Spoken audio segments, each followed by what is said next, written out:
Ang ganda ng sikat ng araw ngayon ah. Wala na tayong bagyo mga paps. Lumabas na si Leon. Tsaka si yung ano niya, Shota niya, si Christine. Ay, bagong umaga, bagong araw. Ganda ng panahon ngayon ah. So what is up sa inyo mga paps? It's me again, Kapampangan TV. Yon. Ay, nakakapag-vlog na din tayo. Yay! As you can see mga paps, babiyahin na tayo bilang MC Taxi Rider. Yon! At sana ma-bless tayo ngayong araw sa mga booking. So ito na yung first vlog natin mga paps ngayong araw. At sana maging smooth yung takbo ng settings ng camera natin, yung audio. Ayan, sana maging goods na din. At nang sa ganon, tuloy-tuloy na tayo mga paps. Ayan, so inayos ko na yung camera natin kagabi. Ayan, at kaninang umaga, pati yung mga settings dyan. Although naninibago pa rin tayo, pero alam ko na magiging smooth na ang ating galawan mga paps. Yon. At syempre, kung bago ka sa aking channel, welcome sa'yo. At kung luma ka naman, welcome back. Yon. So this time magpapagas muna tayo dahil wala tayong gas. Yon. Luminik-liki oh. Grabe, hindi ko nalilinisan. Yon. Dahil may sounds dito mga paps, dun muna tayo. Dito muna tayo magtambay. Kasi dito sa may sapang may sak mga paps, may mga bookings dito. Wala kasi tayong gas, pero pag may gas tayo, pag kompleto naman na tayo, doon na tayo kumukuha ng bookings eh. May mga bookings din naman doon. So yun mga paps, no, meron na tayong first booking. Yon. Ayan no. So yun, puntahan na natin siya mga paps. Ayan, sa mga tulad kong MC Taxi Rider dyan. So tatalakayin natin ngayon ang pag-MC Taxi dito sa Pampanga. So yun, iatid na muna natin si sir no. So balikan ko na lang kayo mamaya mga paps. Uy, ang linis ng daan ah. Nakakapanibago dito. Nakakapanibago dito. Ang linis ng daan eh. Laging traffic dito eh. Okay na sir. Thank you sir, thank you. So yun mga paps no. At nakita nyo naman, naiatid na natin si sir. Diretso tayo, papuntang Angeles muna. Doon muna tayo tumambay. Meron na rin tayong benamanong booking no. So tatalakayin natin yung pag-MC taxi dito. Kung ano nga ba status ng pag-MC taxi dito sa Pampanga. So ako din kasi may mga kamag-anakan din naman ako, mga pinsan na tricycle driver at mga kaibigan na kasama sa church no, na tricycle driver din. Para sa akin lang to hindi ako professional pagdating dito. Yung sa akin lang. Para sa akin lang. Ayan.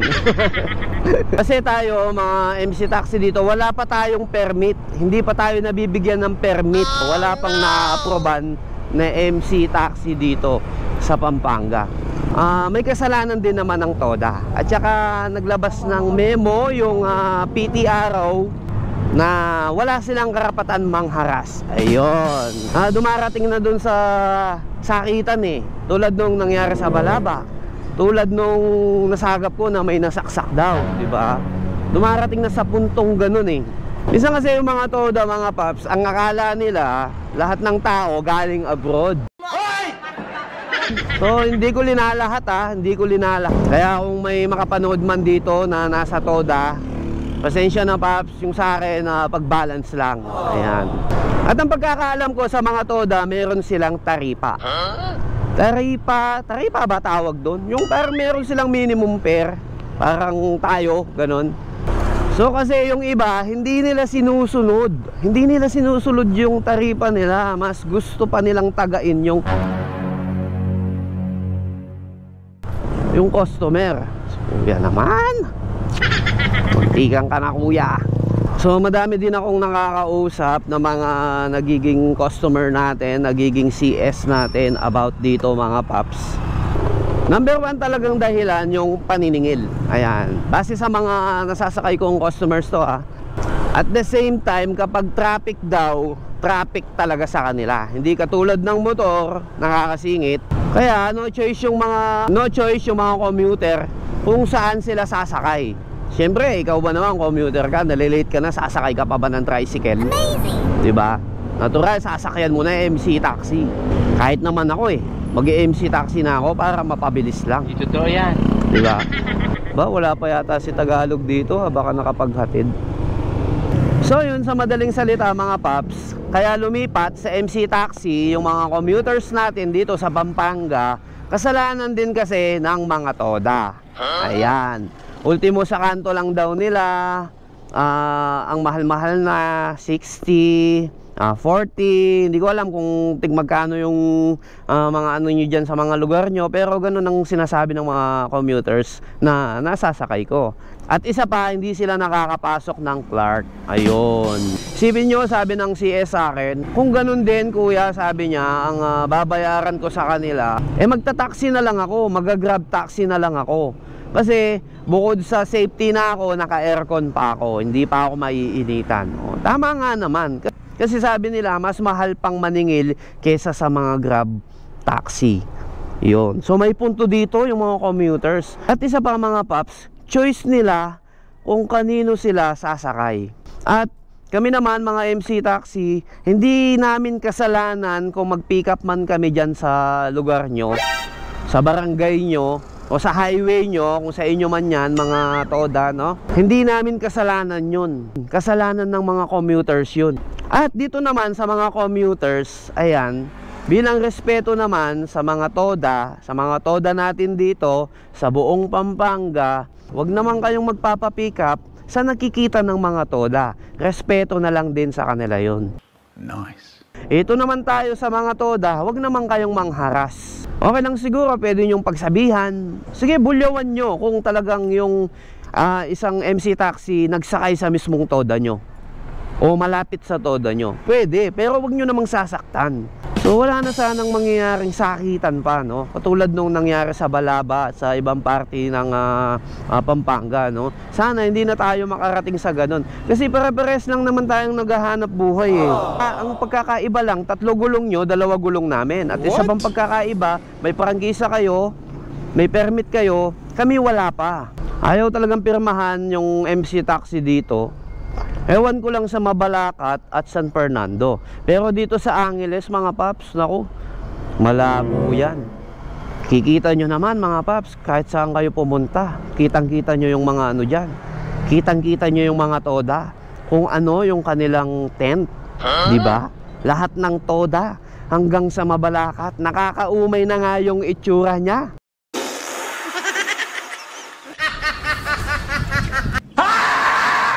Kahit saan ako pumunta nakikita ko siya diba? Alam nyo na kung sino yun. Anyway mga paps, babalikan ko kayo ulit mamaya kasi medyo alam nyo na yung memory card natin at medyo marami na rin tayong dinaldal, no? Balikan ko na lang kayo ulit mamaya mga paps. Ayun. So dito na tayo maghihintay ng pangalawang pasahero natin. Yon. A few minutes later. So yun mga paps, meron na tayong pangalawang booking, no? At kuhanin na natin siya. Ang drop nito mga paps sa may Dawu Bus Terminal. At dito siya sa may New Point. Ayan, so tara na. Let's G. So balikan natin yung issue ng MC taxi dito sa sa Angeles, no? Tsaka sa mga toda, wala na yung mga MC taxi dito sa Angeles, sa Pampanga. Hindi na natin mapipigilan yan Padami na ng padami yan Tayo naman mga MC taxi, wag naman tayong pumikap sa may sa nakikita ng mga toda. Hindi ko din lahat kasi may mga goods naman ng mga toda na walang pake. Wala silang pake kahit may pick up tulad dito sa may ayan dyan, sa may Holy Angel, ayan, may toda dyan. Wala silang pake kahit may mag-pick up dyan. At dun sa McDo Henson, ayan, wala din silang pake. pwede naman natin kausapin yung yung mga CS natin na pwede lumayo sa Toda. Ayan, mapapag-usapan naman yan eh.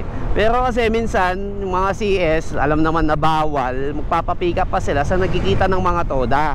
Ayan, so ang napapahamak dun, hindi naman sila eh. Tayong mga rider ang napapahamak dyan. Huwag kayo iiyak. So, hindi ko linalahat. Ayan, may mga CS naman na nakikinig sa mga rider. Minsan yung mga CS na din ang lumalayo dahil alam na nila yung sitwasyon. Anyway, nandito na tayo. Sana goods pa yung battery natin kasi palobat na tayo eh.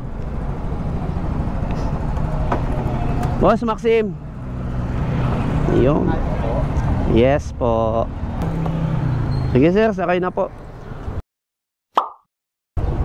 Pasay na, pasay. Yan. Ay, thank you sir. Thank you po. Ingat po kayo. Dito mga paps, ayan, huwag kayong magsasakay dito. Nako. Siguro kung magsakay man kayo, bahala na kayo, palakasan ng loob na lang. Kung tatanungin nyo ako kung nabubulyawan ako, kung naranasan ko na yan, oo, naranasan ko na yan madalas. Pero hindi ako nagsasakay sa mismong Toda. Nabubulyawan lang ako, minsan kasi nakikita ng Toda yung pick up. Ayan, kaya minsan sinasabihan ko na rin yung mga CS natin eh, na sa susunod na mag-book sila, huwag silang sasakay sa nakikita ng mga Toda, pwede silang lumayo doon. Anyway, nandito tayo ngayon, ayan, sa may Dao. Dito tayo mag-aantay. So dito din mga paps, palakasan din na loob dito. 3 hours later. So yun mga paps, so meron tayong nakuha kay Joyride. So tawagan muna natin siya. 7-Eleven, yung malapit sa sir, Chowking. Yun, malapit sa Chowking. Sige sir, wag nyo nang patayin yung tawag sir. On the way na po ako dyan para malocate ko kayo agad. Sige po. Sige sir, malapit lang po ako. Dito lang ako sa may KFC. Siya nyo sa Mabalacat ba? Oo, Mabalacat. Mabalacat, sige po.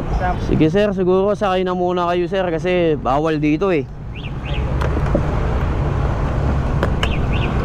Medyo naras kasi mga Toda dito sir. Kapag sasakay ka dito sir, halimbawa lang, lumayo ka sa mga Toda sir. Sa mga nakikita ng mga Toda kasi nambubulyaw yung mga dyan eh, mga Toda dyan eh. 1 eternity later. Clermont. Kilala ka dito sir? Kilala ka dito? Oo. Ay, hindi pala, hindi. Ah, hindi. Ano kaya ang sasabihin natin? Sabihin ko atid lang. Chip, atid ko lang. Pasero. Thank you. So yun mga paps, naihatid na natin si sir dito lang. At hindi ko na nakuhanan kasi nalobat yung cam natin. So ayan, balik tayo sa usapang MC Taxi, no? At mga Toda. Ayan, kung balak mong mag-MC Taxi, dapat buo loob mo. Yun, ganon, mag-iingat din, samahan din ng pagdarasal. Kaya kung mag-MC Taxi ka, basta makinig ka lang sa mga advice ng mga ibang MC Taxi dyan, tulad nung kung saan bawal pumika. Anyway, nandito tayo sa summer na Santa Bundagol na to, Paralayunan. Ayan, papuntang Paralayunan. Dito tayo mag-aantay ng another booking.